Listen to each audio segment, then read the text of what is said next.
Hello, everybody. My name is Ray. Welcome to the Evangelical Dark Web. Today, we're going to be discussing Megan Basham's new book, Shepherds for Sale, and how Big Eva is afraid of this book. And the reaction and the conversation driving the internet right now is obsessed with trying to run cover for the names that are called out in this book written by Megan Basham. And Megan Basham is a reporter over at the Daily Wire. She's one of the co-hosts on one of the largest news podcasts in the United States. So that's a pretty big deal. She has a lot of institutional credibility and built-in audience. And the fact that she's willing to weigh in on issues that, Evangelical Dark Web weighs in on, John Harris weighs in on, Protestia weighs in on, is a huge deal. And you love to see that. I am all fine with her downstream success, and I love it. So I'm here for it. I have bought her book, and I'll do a review on it. But, first I'll let you know, Evangelical Dark Web is a Christian news gathering and commentary ministry. You can support our work over at evangelicaldarkweb.org/join. That's our Patreon-like system. But the least you can do is like this video, subscribe to the channel, to the podcast if you are new. Now, the reaction to this book, and this is the book, Shepherds for Sale, How Evangelical Leaders Traded the Truth for a Leftist Agenda, has just gone on the market, officially July 30th. So it is fresh. It is brand new, and the reviews are in, and there's some review bombing going on, specifically from Gavin Ortlund, and we'll talk more about that in a moment. But the reactions and the conversation surrounding it is pretty fascinating to watch. So I believe the first one I want to highlight is this. It's the Scott Barber. It's the defenses of Francis Collins that you're seeing from Big Eva. And you hate to see that. Francis Collins is an evil dude. He was the head of the National Institutes of Health, and he is partially responsible for in my opinion, the coronavirus's origins and the United States' handling of that.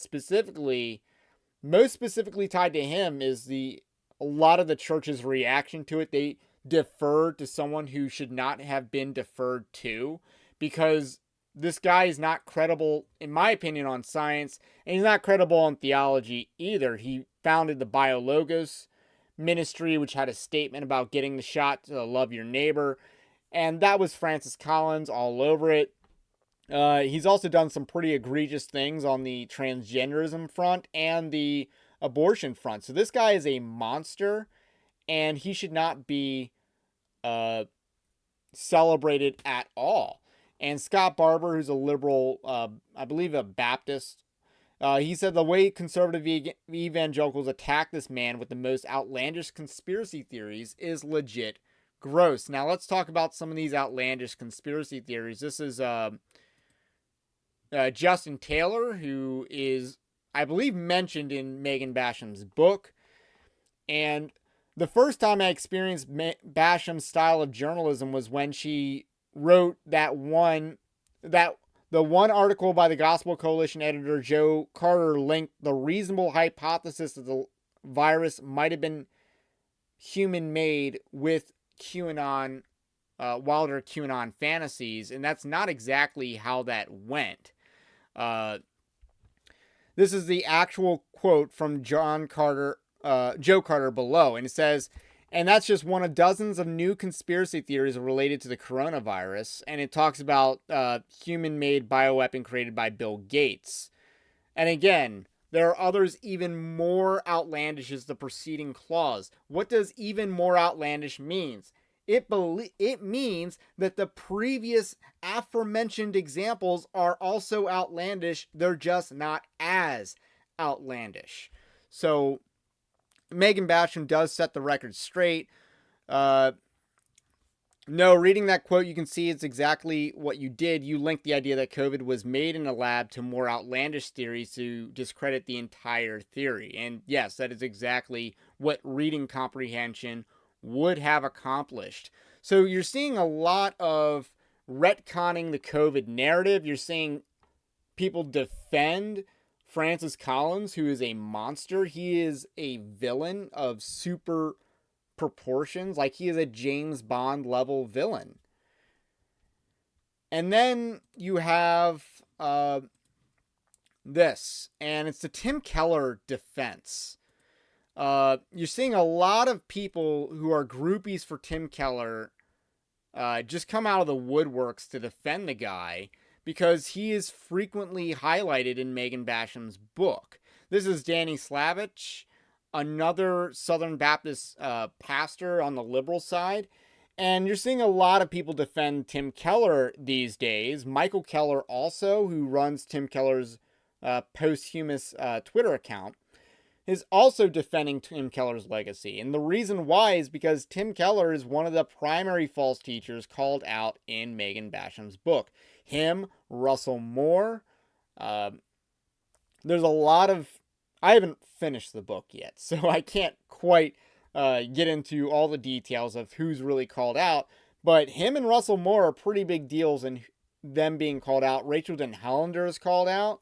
So a lot of bad people are called out in this book. Tim Keller's a false teacher. I've written about that.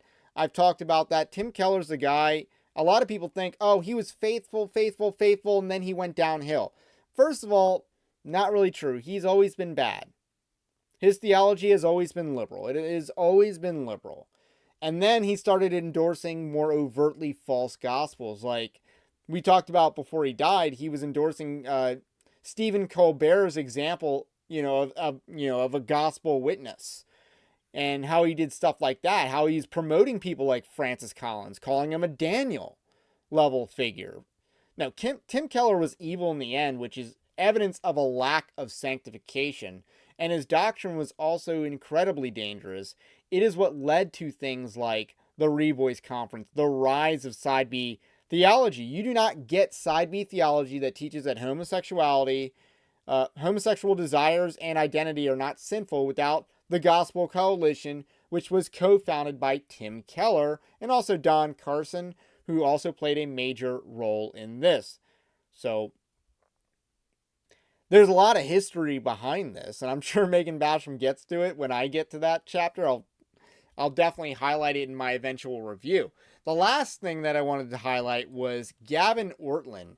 He's the YouTuber behind the Truth Unites. I believe Megan Basham calls him a pastor in the book, but I believe he left his church to be on YouTube full time. But he is seemingly the regime's favorite YouTuber, favorite Christian YouTuber, and he's an absolute liberal. And we've talked about that before on the channel, and we'll talk about that next week as he tries to take on Megan Basham's book. We'll talk about that specifically over the issue of climate change. So you'll definitely want to be subscribed for that. But Big Eva is afraid. And you'll love to see that. They are being exposed on a New York Times bestseller list level. And Amazon bestseller list, which is more important, in my opinion, level. And you'll love to see that. Anyway, that's all I got to say about that for now. My name is Ray. This is the Evangelical Dark Web. Stay based. Christ is King. And we will catch you on the next one.